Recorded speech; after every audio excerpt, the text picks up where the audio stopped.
प्रिय साधकों, अगर जीवन, आत्मा और ब्रह्मांड के अनजाने पहलू आपको आकर्षित करते हैं और अगर इस चैनल पर आप नए हैं तो इस चैनल को जरूर सब्सक्राइब करें। आपका एक सब्सक्राइब हमारे हौसले को बढ़ाएगा और हम अच्छी अच्छी जानकारी आप लोगों तक पहुंचा सकेंगे। तो अगर आप चाहते हैं कि ये प्रयास रुक न जाए तो जुड़िए और सब्सक्राइब जरूर कीजिए, क्योंकि यह सफर अब हमारा नहीं, हम सबका है। तो चलिए आज की नई यात्रा शुरू करते हैं। क्या आपने कभी सोचा कि हमारे शरीर का वो छोटा सा गोल निशान जिसे हम नाभि कहते हैं सिर्फ मां से जुड़ने का माध्यम था, या उससे कहीं ज्यादा? शायद वहां से ही सृष्टि शुरू हुई थी। शायद वहीं से आत्मा पहली बार इस संसार से जुड़ी थी। एक बूंद की तरह जीवन गिरा था मां की कोख में, और उस बूंद का पहला संबंध था नाभि। सिर्फ शरीर नहीं जुड़ा था, चेतना भी बंधी थी। आज उसी बंधन का रहस्य खोलेंगे। एक ऐसी यात्रा पर चलेंगे जहां शरीर, विज्ञान और आत्मा सब एक साथ मिलते हैं। ये वो केंद्र है जहां जीवन की शुरुआत होती है और जहां ऊर्जा का भंडार छिपा है। एक छोटा सा बिंदु जो न केवल शरीर बल्कि आत्मा को भी जोड़ता है। क्या आपने कभी नाभि को सिर्फ शरीर का हिस्सा माना था, या कभी इसके रहस्यों की गहराई में झांका? जब एक शिशु जन्म लेता है तो उसका पहला संबंध इस संसार से नाभि के माध्यम से होता है। मां की कोख से बाहर आते ही शरीर से कटता है वह रज्जु, पर नाभि के माध्यम से मिला वह पहला जीवन संवाद जीवन भर हमारे भीतर जीवित रहता है।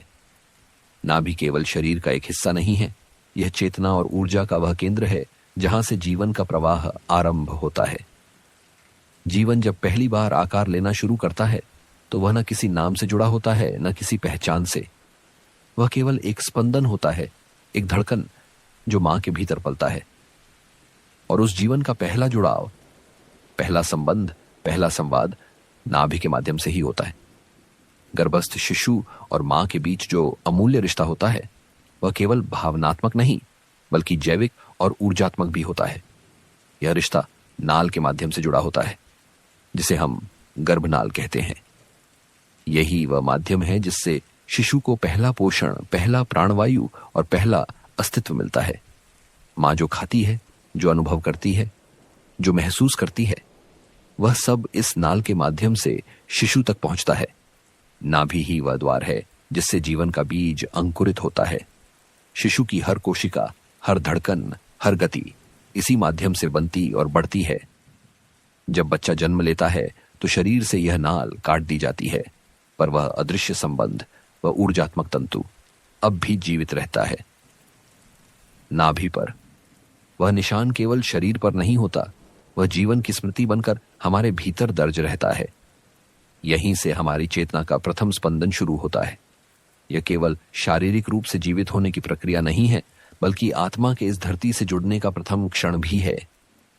नाभि केवल एक जैविक संरचना नहीं, बल्कि वह पहला पुल है मां से, अस्तित्व से और इस जीवन से। कई परंपराओं में ऐसा माना गया है कि जन्म के बाद भी शिशु की ऊर्जा प्रणाली नाभि के माध्यम से मां की ऊर्जा से जुड़ी रहती है। यही कारण है कि शिशु को मां की गोद में रखने, उसके स्पर्श और उसके स्तनपान से तुरंत शांत अनुभव होता है, जैसे वह फिर उसी ऊर्जा तंतु से जुड़ गया हो। यह भाव, यह रिश्ता अनकहा लेकिन गहराई से जीवित होता है। नाभि वह स्थान है जहां जीवन का पहला संवाद घटित होता है। यह संवाद शब्दों का नहीं होता, यह ऊर्जा का, प्रेम का और पूर्ण विश्वास का संवाद होता है।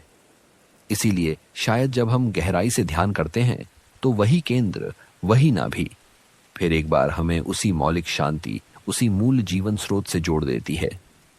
यही कारण है कि नाभि को केवल शरीर का केंद्र नहीं, बल्कि चेतना के पहले बीज का स्थान माना गया है, जहां से जीवन शुरू होता है और जहां लौटने की गुप्त इच्छा हमारे भीतर सदा बनी रहती है। आधुनिक शरीर विज्ञान कहता है कि नाभि के पीछे 92,000 से भी अधिक नाद्याएं होती हैं। यह नादियां शरीर के प्रत्येक हिस्से से जुड़ी होती हैं। इसलिए नाभि को केंद्र बिंदु कहा जाता है। शरीर में जहां कोई भी असंतुलन होता है वह अक्सर नाभि के माध्यम से प्रकट होता है। आयुर्वेद में यह माना गया है कि अगर नाभि असंतुलित हो जाए, यानी अपनी जगह से थोड़ा भी खिसक जाए, तो पाचन, चिंता, चक्कर, बेचैनी, यहां तक कि भावनात्मक उथल पुथल तक हो सकती है। योग शास्त्र में नाभि को मणिपुर चक्र कहा गया है। यह चक्र 7 चक्रों में तीसरे स्थान पर आता है और आत्मबल, आत्मविश्वास, निर्णय क्षमता और इच्छा शक्ति का केंद्र माना जाता है। जब यह चक्र संतुलित होता है तो व्यक्ति के भीतर दृढ़ता, स्पष्टता और दिशा की भावना प्रबल होती है। परंतु जब यह असंतुलित होता है तो व्यक्ति में भ्रम, हीन भावना, गुस्सा और अनिर्णय जैसी स्थितियां पनपने लगती हैं। मणिपुर चक्र का रंग पीला होता है, सूर्य की भांति चमकता हुआ। इसका बीज मंत्र है राम। इस मंत्र के उच्चारण और ध्यान से इस चक्र को सक्रिय किया जा सकता है। ध्यान के समय यदि व्यक्ति अपने ध्यान को नाभि केंद्र पर ले जाए तो उसमें एक स्थिरता और ऊर्जा का अनुभव होता है जो सोच से परे है। हमारे वेदों और पुराणों में नाभि का अत्यंत रहस्यमय वर्णन मिलता है। जब ब्रह्मांड की रचना की बात होती है तो विष्णु की नाभि से उत्पन्न कमल पर ब्रह्मा का जन्म होना यह एक गहरा प्रतीक है। यह दर्शाता है कि नाभि केवल शारीरिक संरचना नहीं बल्कि ब्रह्मांडीय चेतना का द्वार है। नाभि को ब्रह्मांड का केंद्र इसलिए भी माना जाता है क्योंकि यह उस शक्ति का प्रतीक है जिससे सृष्टि का विस्तार होता है। आधुनिक विज्ञान भी अब यह मानने लगा है कि नाभि में डाले गए पदार्थ रक्त प्रवाह के माध्यम से शरीर के भीतर गहरे स्तर तक पहुंच सकते हैं। कुछ वैज्ञानिक शोधों में यह सामने आया है कि नाभि में नारियल तेल डालने से त्वचा की नमी बनी रहती है, रोग प्रतिरोधक क्षमता बढ़ती है और तनाव के लक्षणों में कमी आती है। प्राचीन भारत में जो परंपराएं सदियों से चली आ रही हैं, उन्हें अब आधुनिक विज्ञान भी धीरे धीरे स्वीकार कर रहा है। नाभि में तेल डालने की परंपरा भी ऐसी ही एक गहरी विधि है जिसे पहले केवल एक घरेलू नुस्खा समझा जाता था, लेकिन अब विज्ञान इसकी प्रभावशीलता को प्रमाणित करने लगा है। प्राचीन भारतीय चिकित्सा पद्धति के अनुसार नाभि पर तेल डालना सिर्फ एक घरेलू उपाय नहीं बल्कि एक गूढ़ विज्ञान है।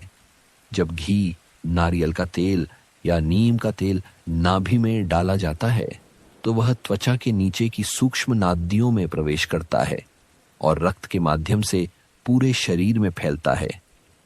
यह नादियां पूरे शरीर में फैली होती हैं और तेल के माध्यम से शरीर को पोषण व संतुलन प्रदान करती हैं। विशेषकर त्वचा से जुड़ी समस्याएं, अनिद्रा, थकान, होठों की रूखापन, प्रजनन तंत्र से जुड़ी समस्याओं में यह उपाय प्रभावी माना गया है। नाभि शरीर का वह हिस्सा है जहां हजारों नादियां एकत्रित होती हैं। त्वचा की गहराई में मौजूद ये नादियां केवल शरीर के ऊपरी भाग तक सीमित नहीं होती बल्कि भीतर के अंगों से जुड़ी होती हैं। आधुनिक अनुसंधानों से यह भी सामने आया है कि नाभि में विशेष प्रकार के तेलों को नियमित रूप से डालने से शरीर के हार्मोन संतुलन में मदद मिलती है। जैसे नीम का तेल संक्रमण रोकने में सहायक होता है, वैसे ही नारियल का तेल शीतलता देता है और घी मानसिक स्थिरता लाने में उपयोगी होता है। यह सब शरीर के अंतःस्रावी ग्रंथियों, हार्मोन सिक्रेटिंग ग्लैंड्स पर सकारात्मक प्रभाव डालता है। तनाव के समय शरीर की कुछ विशेष ग्रंथियां जैसे एड्रिनल ग्लैंड्स सक्रिय हो जाती हैं और रक्त में तनाव बढ़ाने वाले तत्वों का प्रवाह बढ़ जाता है। नाभि पर गर्म तेल या शांत करने वाले तेल जैसे तिल या नारियल के प्रयोग से इन ग्रंथियों की सक्रियता को नियंत्रित किया जा सकता है। इससे मानसिक शांति, गहरी नींद और भावनात्मक संतुलन प्राप्त होता है। संक्षेप में कहें तो नाभि में तेल डालना केवल एक पुरानी परंपरा नहीं बल्कि एक वैज्ञानिक प्रक्रिया है जो शरीर और मन दोनों के स्वास्थ्य को संतुलित करने में सहायक है। यह एक ऐसा सरल उपाय है जो बिना किसी औषधि के हमारे भीतर के तंत्रों को सक्रिय कर सकता है, केवल एक बूंद जागरूकता से। जब कोई व्यक्ति अपने भीतर उतरता है यानी ध्यान में प्रवेश करता है तो पहला सवाल होता है, ध्यान कहाँ किया जाए, मन कहाँ टिकाया जाए। योग, तंत्र, बौद्ध और जैन परंपराएं इस प्रश्न का उत्तर देती हैं, नाभि। नाभि सिर्फ एक शारीरिक बिंदु नहीं बल्कि यह चेतना और ऊर्जा का केंद्र है। यहां ध्यान करने से व्यक्ति की ऊर्जा स्वतः भीतर की ओर मुड़ती है। जब हम आंखें बंद कर नाभि के ठीक पीछे अपनी चेतना को स्थिर करते हैं तो विचार धीमे होने लगते हैं, सांसें लयबद्ध होने लगती हैं और एक गहरा मौन भीतर आकार लेने लगता है। तिब्बती बौद्ध परंपरा में नाभि को लाइफ फोर्स सेंटर माना गया है। ध्यान की कई विधियां जैसे टूमो मेडिटेशन यहीं से ऊर्जा को जागृत करने की बात करती हैं। उनका मानना है कि नाभि केंद्र पर चेतना केंद्रित करने से भीतर की अग्नि, इनर फायर, प्रज्वलित होती है, जो ध्यान, स्वास्थ्य और आत्मिक विकास के लिए आवश्यक है। जापानी जन परंपरा में इसे हारा कहा गया है, जिसका शाब्दिक अर्थ है पेट का क्षेत्र, लेकिन आध्यात्मिक अर्थ है मूल ऊर्जा का भंडार। जन में कहा गया है कि जब व्यक्ति हारा पर टिक जाता है तभी वह स्थिर होता है और यह स्थिरता ध्यान का प्रवेश द्वार है। वहां यह भी कहा जाता है कि अगर आप क्रोधित हैं, व्याकुल हैं या उलझन में हैं तो अपने हारा यानी नाभि पर ध्यान ले आइए, शांति अपने आप उतरने लगेगी। भारतीय योग परंपरा मणिपुर चक्र को नाभि क्षेत्र में ही स्थापित करती है। यह चक्र आत्मबल, आत्मविश्वास, निर्णय और कर्म की ऊर्जा से जुड़ा है। ध्यान के समय जब व्यक्ति अपनी चेतना को मणिपुर चक्र पर केंद्रित करता है तो वह मैं क्या हूं से ऊपर उठकर मैं ऊर्जा हूं की अनुभूति करने लगता है। कुछ योगियों का कहना है कि नाभि पर ध्यान करने से व्यक्ति को स्व की अनुभूति होती है, जो शरीर, मन और नाम के पार है। योग शास्त्र के अनुसार हमारे शरीर में 7 प्रमुख ऊर्जा केंद्र होते हैं, जिन्हें चक्र कहा गया है। इन चक्रों में तीसरा चक्र है मणिपुर चक्र, जो नाभि के ठीक पीछे स्थित होता है। यह चक्र केवल एक ऊर्जा केंद्र नहीं, बल्कि व्यक्ति की आंतरिक शक्ति, उसकी पहचान और उसकी जीवन दिशा से जुड़ा हुआ है। मणिपुर चक्र का शाब्दिक अर्थ है रत्नों का नगर। यह इस बात की ओर संकेत करता है कि यह चक्र हमारे भीतर छुपे हुए अमूल्य गुणों का भंडार है। आत्मबल, आत्मविश्वास, संकल्प शक्ति और निर्णय क्षमता। जब यह चक्र संतुलन में होता है तो व्यक्ति अपने भीतर एक स्पष्टता महसूस करता है। वह यह जानता है कि उसे क्या करना है, क्यों करना है और कैसे करना है। उसकी इच्छाएं केवल भटकाव नहीं बनती, बल्कि क्रिया में बदल जाती हैं। मणिपुर चक्र का रंग होता है पीला। यह रंग सूर्य का प्रतिनिधित्व करता है, जो गर्मी, ऊर्जा, स्पष्टता और तेजस्विता का प्रतीक है। यही कारण है कि इस चक्र को सोलर प्लेक्सस भी कहा जाता है, यानी सूर्य समान ऊर्जा का केंद्र। ध्यान की विधि में यदि कोई शांत अवस्था में बैठकर अपनी चेतना को नाभि क्षेत्र पर केंद्रित करे और वहां पीले प्रकाश की कल्पना करते हुए धीरे धीरे राम राम राम मंत्र का जप करे तो मणिपुर चक्र जागृत होने लगता है। यह प्रक्रिया व्यक्ति को अपने आत्मिक केंद्र से जोड़ती है। एक प्रकार का आंतरिक ताप उत्पन्न होता है, जिससे आत्मविश्वास और निर्णय क्षमता का पुनर्जन्म होता है। धीरे धीरे व्यक्ति अनुभव करता है कि उसका डर कम हो रहा है, विचारों में स्पष्टता आ रही है और जीवन की दिशा में निश्चयपूर्वक कदम बढ़ रहे हैं। उसका आंतरिक सूर्य प्रज्वलित होने लगता है, जो न केवल उसे आलोकित करता है बल्कि उसके चारों ओर भी ऊर्जा और प्रेरणा फैलाने लगता है। मणिपुर चक्र का संतुलन केवल ध्यान का अनुभव नहीं देता, यह व्यक्ति की दैनिक सोच, भावनात्मक स्थिरता और कर्म की दिशा को भी रूपांतरित करता है। जब यह चक्र संतुलन में होता है तो व्यक्ति मैं कर सकता हूं से आगे बढ़कर मैं करूंगा की अवस्था में आ जाता है, और यही आत्मबल की असली पहचान होती है। भारतीय वेदों और पुराणों में नाभि केवल एक शारीरिक अंग नहीं, बल्कि एक ब्रह्मांडीय प्रतीक के रूप में वर्णित है। यह वह केंद्र है जहां से सृष्टि का आरंभ होता है और जहां सारा जीवन ऊर्जा में परिवर्तित होकर फिर से उसी केंद्र की ओर लौटता है। नाभि को केवल मानव शरीर की दृष्टि से नहीं, बल्कि संपूर्ण ब्रह्मांड की संरचना और चेतना के केंद्र के रूप में समझा गया है। विष्णु पुराण और भगवत पुराण में वर्णन आता है कि जब सृष्टि की रचना का समय हुआ, तब भगवान विष्णु क्षीर सागर में योग निद्रा में लीन थे। उन्हीं की नाभि से एक दिव्य कमल की उत्पत्ति हुई। उस कमल के ऊपर ब्रह्मा का जन्म हुआ, जिनसे आगे चलकर सारा सृष्टि विस्तार हुआ। यह दृश्य केवल प्रतीकात्मक नहीं, बल्कि ब्रह्मांड के मौलिक रहस्यों को प्रकट करता है। यहां नाभि से उत्पन्न कमल केवल एक पुष्प नहीं है, यह चेतना की ऊर्ध्वगामी यात्रा है। विष्णु की नाभि, जो संरक्षण, पालन और स्थिरता का प्रतीक है, वहां से ब्रह्मा का प्राकट्य यानी सृजन का आरंभ। यह दर्शाता है कि जीवन की रचना स्थिरता और चेतना की गहराई से ही संभव है। यह कोई बाह्य घटना नहीं, यह आंतरिक अनुभूति का शाश्वत सत्य है। वेदों में नाभि को विश्व की नाल कहा गया है, यानी ऐसा बिंदु जो सृष्टि के हर भाग से जुड़ा है। ऋग्वेद में इसे विश्वस्य नाभि कहा गया है, जो इस बात की ओर संकेत करता है कि नाभि केवल शरीर का केंद्र नहीं, बल्कि समग्र अस्तित्व की केंद्र बिंदु है। यह वह केंद्र है जहां सूक्ष्म और स्थूल, दृश्य और अदृश्य, भौतिक और आत्मिक सब एक बिंदु पर मिलते हैं।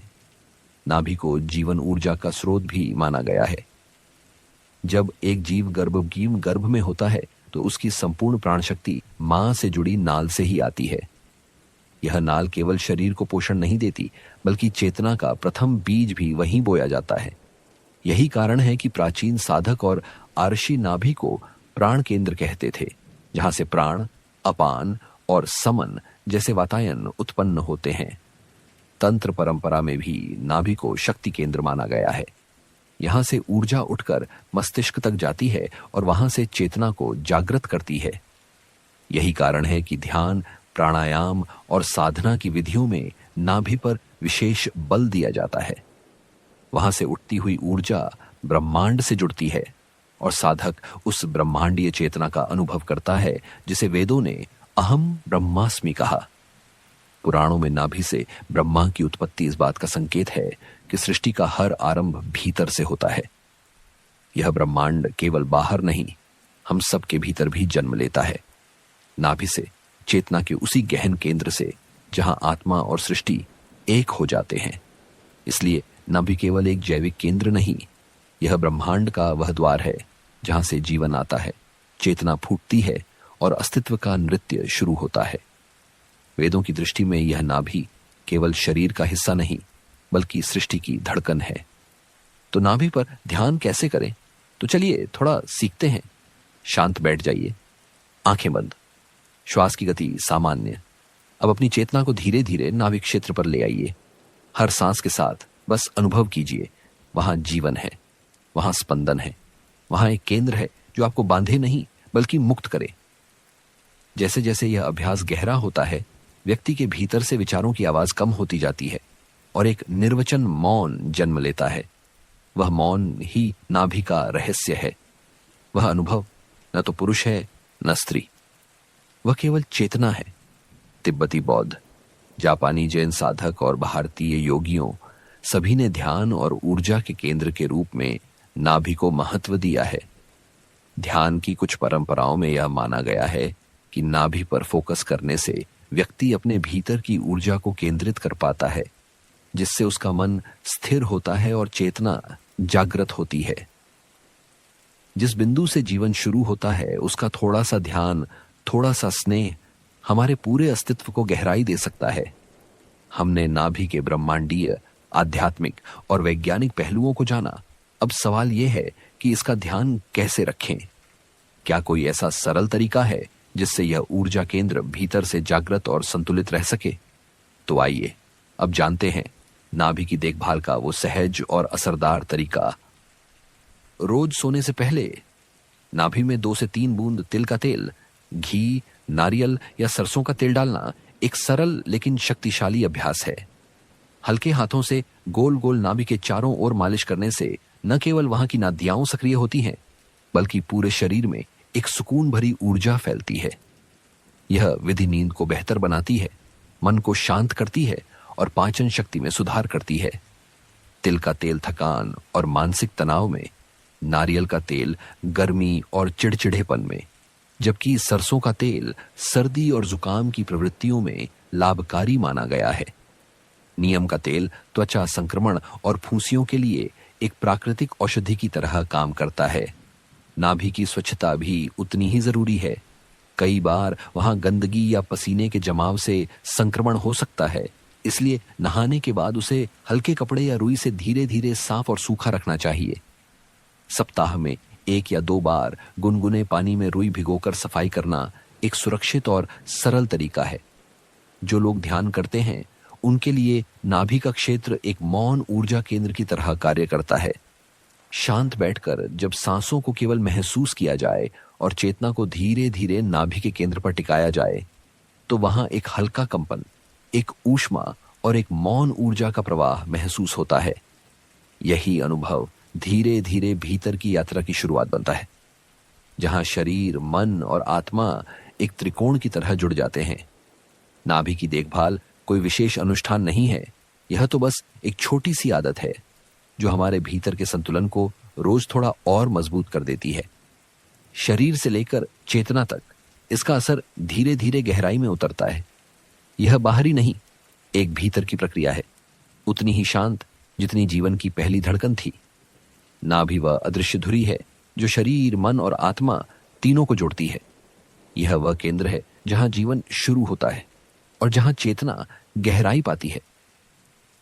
जब हम केवल शरीर के स्तर पर इसे समझते हैं तो यह केवल एक बिंदु लगता है, लेकिन जब हम इसके रहस्यों में उतरते हैं तो यह बिंदु ब्रह्मांड का द्वार बन जाता है। नाभि को जानना केवल शरीर को जानना नहीं है, यह स्वयं को जानने की यात्रा है। यह उस केंद्र की ओर लौटने का आह्वान है जहां से सब कुछ शुरू हुआ था और जहां शायद हम लौटना भी चाहते हैं। यही है नाभि का रहस्य, शाश्वत, सूक्ष्म और पूर्ण रूप से जीवित। जो बात मां की कोख से शुरू हुई थी वही आज तक हमारे भीतर धड़क रही है, एक अदृश्य धागे की तरह जो हमें ब्रह्मांड से, चेतना से और स्वयं से जोड़ता है। नाभि केवल जन्म की निशानी नहीं है, यह एक द्वार है जहां से भीतर जाने की यात्रा शुरू होती है। और जब हम भीतर उतरते हैं तो पाते हैं कि सारा ब्रह्मांड हमारे ही भीतर समाया है। हर बार कुछ नया जानना नहीं होता, कभी कभी वही पुराना भीतर गूंजता है। अगर आपने भी महसूस किया तो जुड़िए, सब्सक्राइब कीजिए इंडिया को जानो को।